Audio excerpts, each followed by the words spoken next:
Šilutės evangelikų liuteronų bažnyčia viena iš įspūdingiausių ir didžiausių liuteronų bažnyčių Lietuvoje, išsiskirianti savo istoriją ir architektūrą.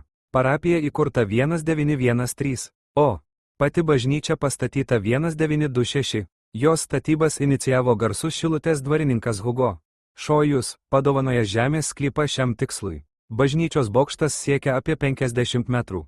Jame įrengtas didelis laikrodis ir 3 varpai. Viduje telpa apie 950 žmonių, o pagrindinį altorių puošia įspūdinga freska, vaizduojanti daugiau nei 100 istorinių asmenybių, tarp jų ir patį H. Šojų. Bažnyčios architektūroje dominuoja neogotikos stilius, tačiau joje taip pat jaučiami istoriniai ir regioniniai bruožai.